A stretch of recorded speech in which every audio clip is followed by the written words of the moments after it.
IPS बोले तो Indian police service. इसको करने के लिए आप किस तरीके से अप्लाई कर सकते हैं, किन किन चीज़ों की रिक्वायरमेंट होती है, कितना क्वालिफिकेशन मांगते हैं, कितनी हाइट मांगते हैं, कितनी एज लिमिट मांगते हैं, और भी बहुत सारे ऐसे डाउट्स होते हैं जो लोगों के मन में रहते हैं, जो आज की इस वीडियो में पूरी तरीके से क्लियर हो जाने वाले हैं। तो ये वीडियो सिर्फ आपके लिए है अगर आप आईपीएस बनकर देश की सेवा करना चाहते हैं। Hey guys, this is Anoop Singh और आप देख रहे हैं आपका अपना YouTube channel. So let's get started. So सबसे पहले हम बात करते हैं सबसे इंपॉर्टेंट चीज़ की कि इसमें आपके क्वालिफिकेशन कितनी चाहिए होगी। तो सबसे पहले तो आपको 10th क्लास पास करना है, उसके बाद आपको 12th क्लास पास करना है और फिर ग्रेजुएशन करना है। अब यहाँ पर बहुत सारे लोग ऐसा बोलते हैं कि 10th में आपके परसेंटेज 70-80% होने चाहिए, तब जाकर आप आईपीएस के एग्ज़ाम में बैठ सकते हो। जी कुछ नहीं होता ऐसा। इंटर में आपके 70-80% होने चाहिए हो, जी कुछ नहीं होता ऐसा। सिर्फ आपकी जर्नल नॉलेज तेज होनी चाहिए। कौन बनेगा करोड़पति कभी देखा है? उसमें जैसे सवाल पूछे जाते हैं उसी टाइप के सवालों में आप मास्टर हों,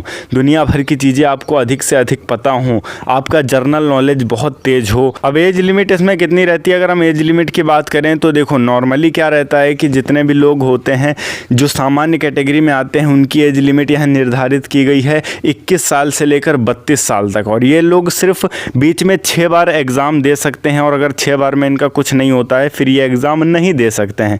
पर यहाँ पर जो SC/ST के लोग होते हैं, SC/ST कैटेगरी में जो लोग आते हैं वो लोग यहाँ पर 5 साल आगे तक भी एग्ज़ाम दे सकते हैं। उनके लिए 5 साल की छूट होती है, मतलब वो 37 साल की उम्र तक एग्ज़ाम दे सकते हैं आईपीएस के लिए, और इसी के साथ में वो अनलिमिटेड टाइम्स अप्लाई कर सकते हैं। सामान्य सिर्फ 6 बार, SC/ST अनलिमिटेड।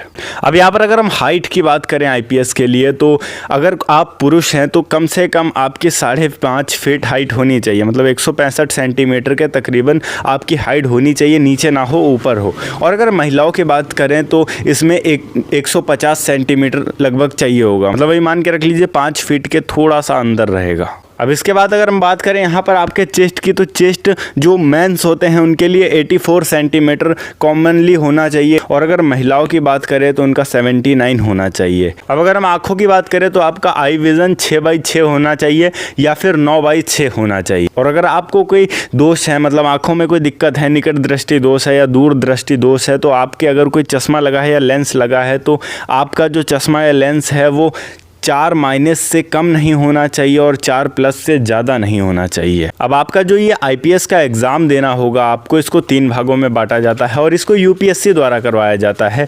इसमें जो है आपका फिज़िकली भी टेस्ट किया जाएगा, और इसी के साथ में अगर हम बात करें तो रिटन टेस्ट भी होगा आपका। और ये जो एग्ज़ाम है इसको 3 भागों में बांटा गया है। पहला होता है प्रिलिमिनरी, मतलब इसमें जो है कौन बनेगा करोड़पति, अगर आपने कभी शो देखा होगा, उसमें 4 ऑप्शन मिलते हैं एक क्वेश्चन पर।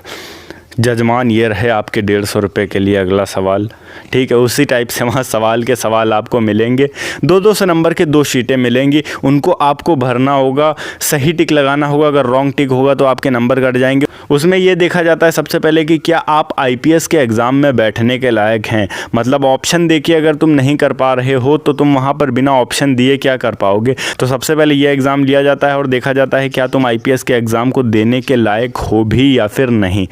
उसके बाद आपका मेन एग्ज़ाम होता है, और मेन एग्ज़ाम के बाद आपकी ट्रेनिंग होती है। अब ट्रेनिंग ये जो होती है वो 3 साल की होती है। 3 साल तक आपको उस फील्ड में काम करना पड़ता है, और उसके बाद आपको आईपीएस की पोस्ट दी जाती है। और इस 3 साल के अंदर बहुत सारे एक्सपीरियंसेस आपको लेने होते हैं, क्योंकि आप आने वाले टाइम में आईपीएस बनने वाले होते हो। आपको काम दिया जाता है, देखा जाता है कि आप किस तरीके से कर रहे हो, किस तरीके से नहीं कर रहे हो, और उसके बाद आपको वो पोस्ट दी जाती है। पर भाई साहब, इंडियन पुलिस सर्विस बहुत बड़ी पोस्ट है। इसको अगर आप अपने हाथ में ले लेते हैं तो आप बहुत सारी ऐसी चीज़ें कर सकते हैं जो समाज में गलत हो रहा है, बहुत सारे ऐसे सुधार कर सकते हैं जो समाज में गलत हो रहा है, और आप उसे करेंगे, ज़रूर करेंगे, और आप इसे कर सकते हैं। मेरी तरफ से all the best. Okay guys, ये थी एक छोटी सी वीडियो कि आईपीएस कैसे बने। अगर वीडियो अच्छी लगी तो वीडियो को लाइक करके चैनल को सब्सक्राइब ज़रूर कर दीजिएगा। मैं मिलता हूँ आपको नेक्स्ट वीडियो में एक नए टॉपिक के साथ। तब तक के लिए जय हिंद, वंदे मातरम।